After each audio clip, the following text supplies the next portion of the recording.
had to handle some business, but Tennessee really didn't do too much in that game. They had a real good quarterback as far as him starting in the SEC and then being on the team playing Georgia with it.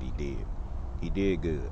But other than that, as far as that game goes, when it comes to so-called exposing the defense, we already knew, as far as real Georgia fans knew, that was going to be a situation. Just like with the Kentucky game, that was going to be a situation. Also with the Missouri game, that was going to be a situation. And especially with the Alabama game, both games, it was going to be a situation.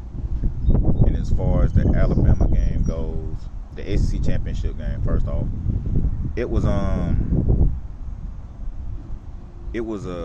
well-fought game to an extent, and I'm saying that in the aspect of Alabama had one of their receivers, not both of them, but one of their receivers that was doing a lot of damage. Georgia didn't adjust to him, because at the time, the running back really wasn't carving us up as bad. Bryce Young and Jameson was doing the majority of the damage because Mechie was out. He was hurt.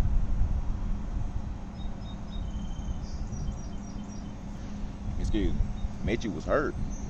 But if Mechie was in, I would give it to Alabama. If Mechie was in, I would give it to Alabama to be able to do more damage than what was done. Also, when it came down to the national championship game, Stetson looked shook. We all seen that. So for people who saying Stetson carried the team and got the national championship, like most people say that I will agree with, excuse me on the noise, trash truck going by, Stetson played the intricate part in that. It wasn't all on him.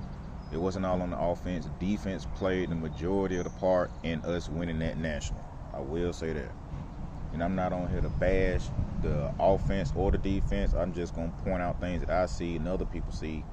And for some of you other fans, you can't call that hating because we point out what was not being done that we know Georgia is capable of doing. So, with that being said, if our defense was not as elite as it was in that game, we wouldn't have won that national. I'm just going to say that. We would have been looking crazy as hell. Bama would have had another reason to come talk trash. And there was nothing we could do. It'd be 42 years we done went without getting a daggone national. But we got one. And to all the fans that don't like it, just suck it up and deal with it. And y'all gonna have to win one yourselves before y'all try to come talk to us. And the only team to me that can really say anything is Alabama. Miami can't say nothing because y'all got 6 rings and ain't been back since. Alabama got 6 recently, and they have been back twice.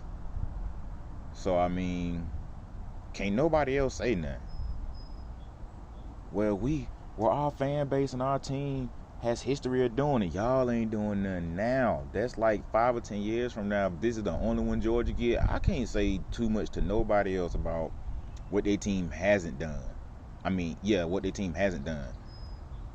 But if we mess around and we get another 2 or 3 within the next 5 years, Nick Saban, we on your ass.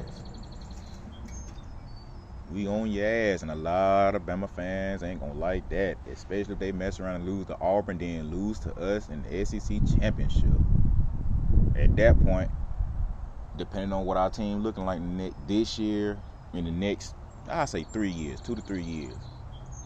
If we come out looking like the way we did last year in the next 2 to 3 years, as far as defense go, and then if that offense get going, with the recruits that we got coming in, now that's going to be there, and the ones coming in after them, man, y'all might as well just go ahead and do Ocho Cinco, kiss the baby, because it's over with. USC ain't going to pose no threat. I don't see nobody at the Big Ten at that point in time posing a threat, because they would have just gotten BYU, Cincinnati, I want to say UCF, and like one more team. The only 2 conferences I see posing a real legit threat would be the ACC, depending on who come out of there. If Clemson don't fall off again within the next 2 to 3 years, and the Big Ten, depending on who they got coming out, they could be a threat between Michigan State, if they keep being on the rise like they're doing, Michigan if Harbaugh don't lead, and Ohio State. Them the only 3 teams I see coming out of the Big Ten that can pose a threat. And out of the ACC, if Pitt picks it back up and keep it going for the next 2 to 3 years, it'll be Pitt, Clemson, and that's pretty much all I can think of at this moment, because I don't see nobody else out of the ACC that's gonna be able to do that. Wait, I'll say possibly, who it was that Pitt played? It wasn't Clemson. It was whoever they played in the ACC. If they keep it going as well, then those will be the only 3 teams I see coming out of the ACC that can give UGA a problem. If UGA knocks Alabama off in the SEC championship in one of those this year and the following 2 to 3 years after that.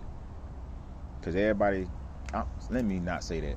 A few people are saying that Nick Saban's going to be there for another 5 to 10 years. That's cool. He can also lose another championship in them 5 to 10 years.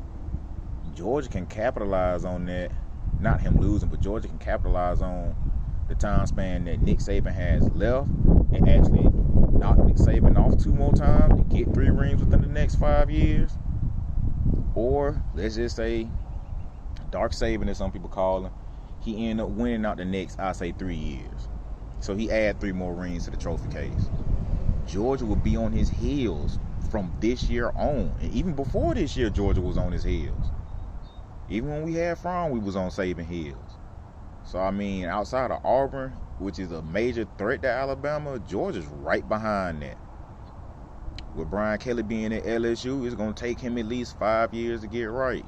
And that's if he can adjust. Because he's been at Notre Dame so long, he's used to, I say, a softer schedule.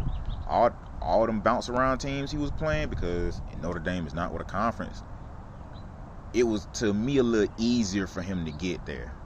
But at the same time, it was hard because he really had to go like 12-0 to get there. So he had to be undefeated to at least make a statement and get the people on the board to give them that look. And then in the SEC, depending on who you are, if you come out with 1 loss going to the SEC championship and you get beat, Notre Dame's taking your spot. So that's pretty much it in that aspect. Also, I'm going to talk about what Kurt Herbstreit had said this past season with Cincinnati getting in, and people can stop the conspiracy theories. No, you cannot, because UCF should have been in years ago when they went undefeated almost 2 years back to back. UCF should have been in. What was the other school? I'm not going to say Coastal Carolina should have been in. I'm not even going to give them that in that regard, because they just took off in the year of 2020. They haven't been showing the consistency. So, no, they should not be in. But UCF, Cincinnati, I even say Appalachian State, the one time that they were doing okay, they were doing pretty good, but at that time, the playoff system wasn't implemented yet, so that wasn't going to work for them. But for some of the smaller schools that show a consistency of beating teams, they should have already gotten a look. Because it makes no sense to hold these teams out because they're in a smaller conference. But then you want to expand it to 8 or 16 teams just to include them, already knowing that the SEC is at least going to get 2 teams in. That's 2 spots gone. The ACC can possibly get 2 teams in. That's 4 spots gone. The Big Ten is going to probably get 2 teams in. That's 6 spots gone. Then you have a wild card or whatever you want to call it for one of the smaller schools. They get in. That's 9. And then a Pac-12 team, they get in. That'll make 10. Who do y'all really think out of that scenario is going to win it all in that aspect? Regardless of if they get the first game as a bye week, 1 and 2 get the first game as a bye week, and everybody else have to battle their way through. Or the first 2 spots get that first week as a bye week, and everybody else battle their way through. Who y'all really think is going to win that? The SEC is not falling off, so understand that this is what it is and what it's going to be for the next possibly 10 years. Then on top of that, the SEC done messed around and got Oklahoma and Texas. So you got Georgia, Alabama, Oklahoma, not even counting Texas until they prove themselves, possibly a Florida, possibly a Arkansas or Arkansas, if they keep treading upward as they're doing now. And I even throw in Kentucky if they can pull off something miraculous. That's at least six teams I think I just named off that are potential threats to get into the college football playoff. That's just out of the SEC. I'm not trying to worry about anybody else or even try to think of any teams out of any of the conference off the top of my head to get them to even say anything on them. Excuse me for that, getting tongue-tied. But other than that, man, that's my rant. This is part 2 to part 1 that I'm about to drop. A continuation pretty much. And y'all be easy. I'll holler at y'all later.